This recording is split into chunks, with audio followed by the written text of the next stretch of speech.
हम हिंदी साहित्य के इतिहास में द्विवेदी युग के प्रमुख कवियों के विषय में पढ़ रहे थे।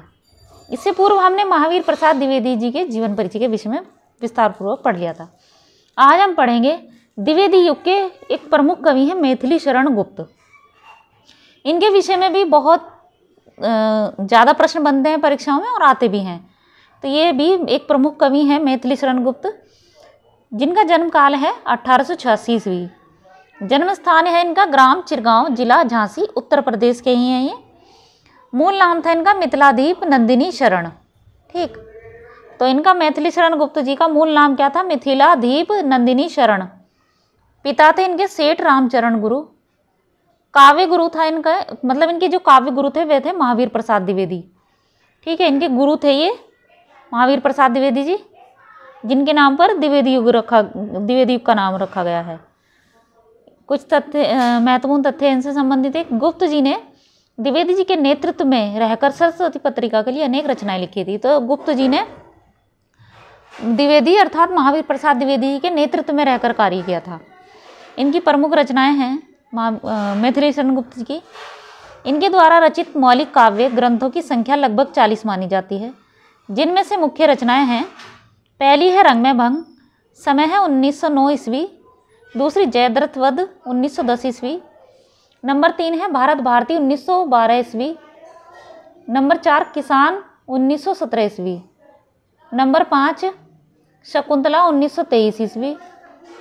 नंबर 6 पंचवटी 1925 ईस्वी। नंबर 7 आनंद 1925 ईस्वी। नंबर 8 हिंदू 1927 ईस्वी। नंबर 9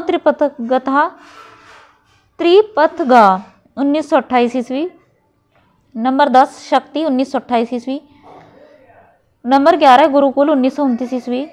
नंबर 12 विकट भट्ट 1929 ईस्वी। नंबर 13 साकेत 1931 ईस्वी। नंबर 14 यशोधरा 1933 ईस्वी। नंबर 15 द्वापर 1936 ईस्वी। नंबर 16 सिद्धराज 1936 ईस्वी। नंबर 17 नहुस 1940 ईस्वी। नंबर 18 कुणाल गीत 1942 ईस्वी। नंबर 19 काबोर करबला 1942 ईस्वी। इनका समय भी मतलब कि ये ईस्वी भी याद रखना है, और ये महत्वपूर्ण है क्योंकि कर्म से लगाने के अनुसार कि कर्मानुसार सबसे पहले कौन सी रचना लिखी गई, इनका कर्म भी पूछा जाता है टीजीटी पीजीटी परीक्षा में। नंबर 20 है पृथ्वीपुत्र 1950 ईस्वी। नंबर 21 प्रदक्षिणा 1950 ईस्वी। नंबर 22 जय भारत 1952 ईस्वी। नंबर 23 विष्णुप्रिया 1957 ईस्वी। नंबर 24 अर्जन और विसर्जन। नंबर 25 झंकार 1929 ईस्वी। विषय वस्तु की दृष्टि से गुप्त की इन रचनाओं को निम्न श्रेणियों में वर्गीकृत किया जा सकता है। पहली है राम संबंधी काव्य। तो इसमें राम संबंधी कौन से काव्य हैं, मतलब जो रचनाएं इन्होंने राम से संबंधित लिखी हैं वे हैं साकेत, पंचवटी और प्रदक्षिणा। दूसरी कृष्ण संबंधी काव्य जो कि है द्वापर। फिर है इनकी वैष्णव भक्ति संबंधी काव्य, ये हैं विष्णुप्रिया, चैतन्य महाप्रभु से संबंधित। ठीक है, फिर है बौद्धमत संबंधी काव्य, ये यशोधरा अनंत गीति नाट्य हैं इनके। तो इनसे भी प्रश्न बनते हैं, पूछे जाते हैं टीजीटी पीजीटी में कि साकेत में किसका वर्णन है, इस तरह से। सिख धर्म संबंधी काव्य गुरुकुल है, ये गुरुकुल के विषय का वर्णन है इसमें। इस्लाम धर्म संबंधी काव्य काबा और करबला। महाभारत के पात्रों प्रसंगों उपाख्यानों पर आश्रित काव्य हैं जयद्रथ वध, शिरेंद्री, वक्संहार, वन वैभव, नहुस, हिडिंबा, शकुंतला, तिलोत्तमा, जय भारत। ये सभी महाभारत से संबंधित पात्र हैं। अब आते हैं इनके ऐतिहासिक वीर पुरुषों से संबंधित काव्य।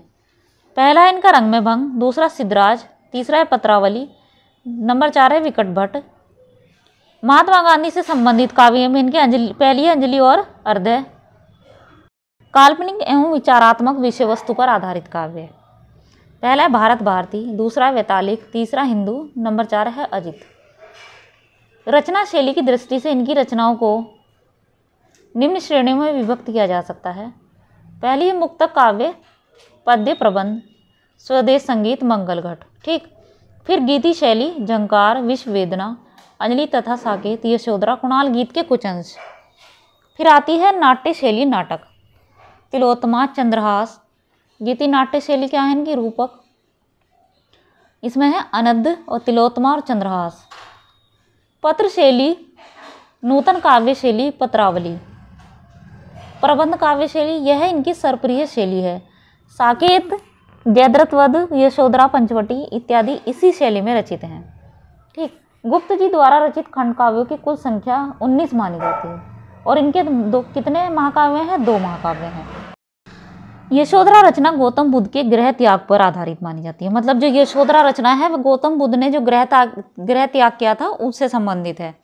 नारी जीवन की मार्मिक अभिव्यक्ति के कारण कुछ लोग इस रचना को साकेत से भी बढ़कर मानते हैं। मतलब इसको साकेत, मैथिली शरण गुप्त की जो साकेत रचना है उससे ज़्यादा इसको महत्व देते हैं यशोधरा रचना को।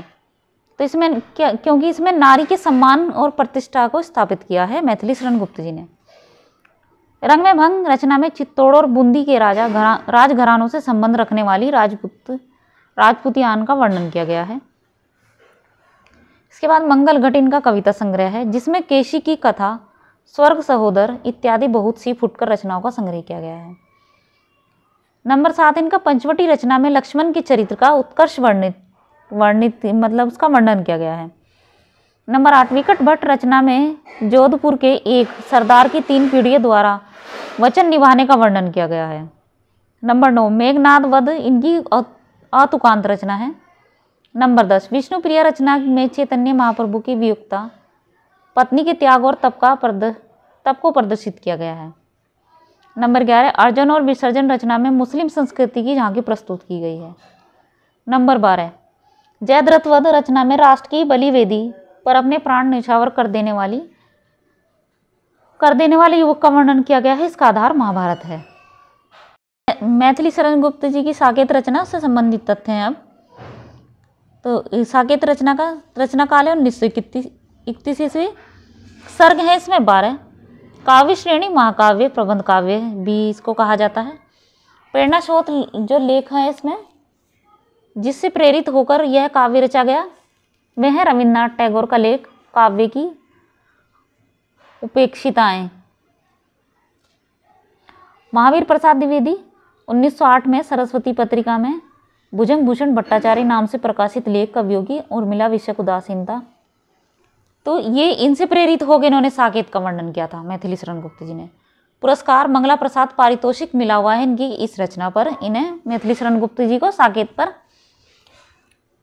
यह तुलसी के रामचरितमानस के बाद हिंदी का दूसरा बड़ा महाकाव्य माना जाता है, मतलब राम काव्य माना जाता है।